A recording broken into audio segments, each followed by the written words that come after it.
Hello, ladies, gentlemen, and persons in between. My name is Tim Snowborn, and we're here today to talk about racism on this episode of Serious Issues.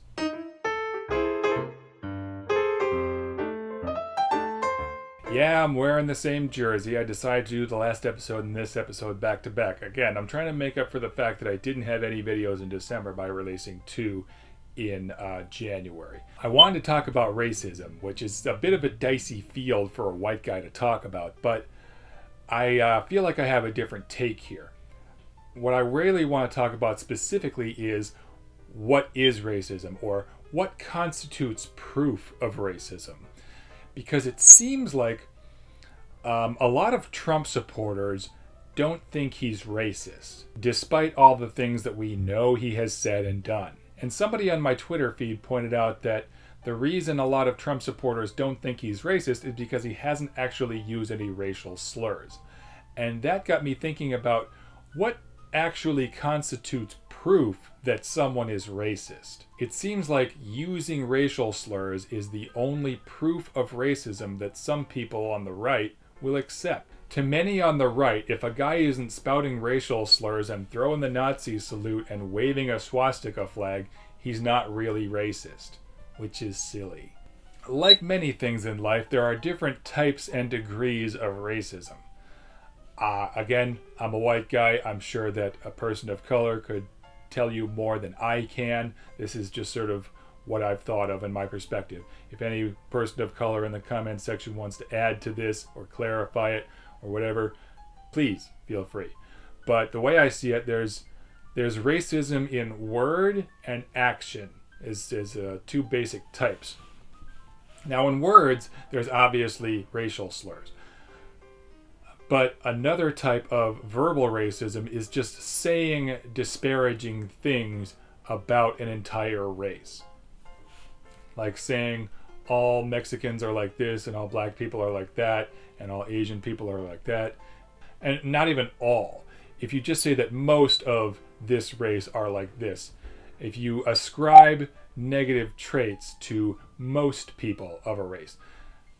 The classic example for Donald Trump is the whole Mexico is sending us rapists and thugs and murderers and drug lords and, a few of them maybe are nice people. Yeah, that is very racist. He grudgingly acknowledges that not all Mexicans are awful. That is racist. That is unmistakably racist.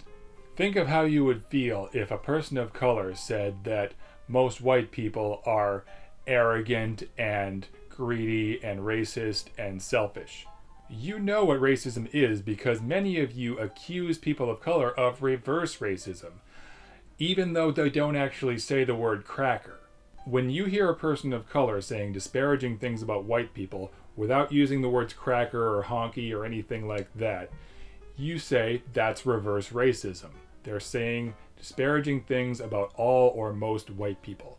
So you know that you don't need to say a racial slur to be racist. You know that. You just think that the shoe is always on the other foot. Now besides the verbal racism, of course, there is racism in action. Now, that would be lynching, for example, except that lynching usually comes with verbal racism. But since we don't really do that so much these days, another form of racism of action is policies and legislation that disproportionately affect a given race in a negative way. Oftentimes, it's not necessarily the policy itself specifically that is racist, it's how it's enforced. Classic example is the war on drugs. There's nothing really to indicate that people of color use drugs at a significantly higher rate than white people do, and yet they get arrested for it more often than we do. I mentioned in previous videos, there are some places, I want to say it's Michigan, where they have different work requirements to qualify for Medicare in predominantly black communities, as opposed to the white communities where the work requirements are not so high. That is unequal treatment. That is coming down significantly harder on the people of color than you do on the white people. With policies like that, where the legislation is almost specifically racist, that it specifically discriminates against people of color, then obviously we could just reverse the policy. But what do we do about racist enforcement of neutral policies? Think about what it would be like if there was a policy that disproportionately affected white people in a negative way.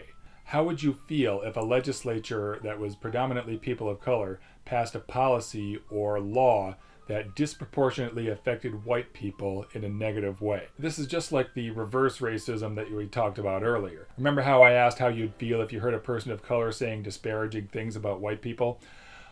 How would you feel if a legislature that was predominantly people of color passed a policy or a law that disproportionately affected white people in a bad way?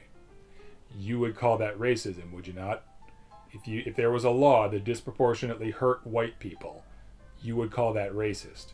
So laws and policies that disproportionately affect people of color in a bad way is also racist. If you're going to say that laws and policies that disproportionately hurt white people are racist, then laws and policies that disproportionately hurt people of color are also racist. Now, part of the reason that a lot of racist people don't think of themselves as racist is because they believe that the racist attitudes and beliefs that they have are completely justified. They don't think that it's racist to say that most young black men are criminals because they believe that most young black men are criminals. Their attitude is, it's not racist if it's true. And to be fair, they have a point.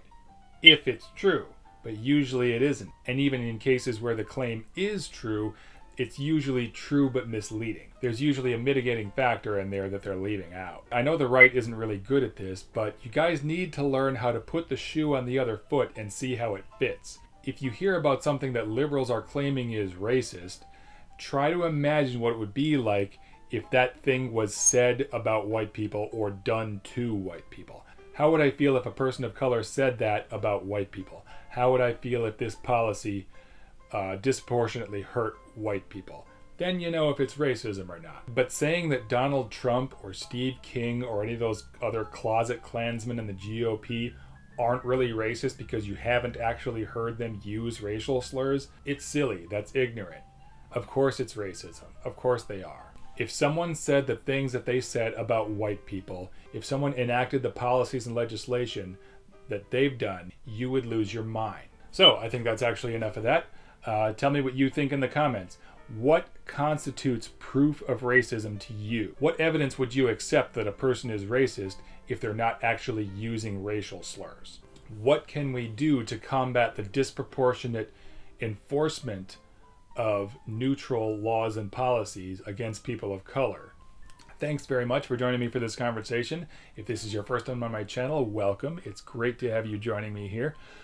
Please subscribe and thank you very much for joining me for this conversation. If this is your first time on my channel, welcome. It's great to have you here. I hope that you will subscribe and join me for future conversations and check out my previous videos for more. If you're a current subscriber, welcome back. Thank you very, very much for your continued support. Take care, everyone. See you around.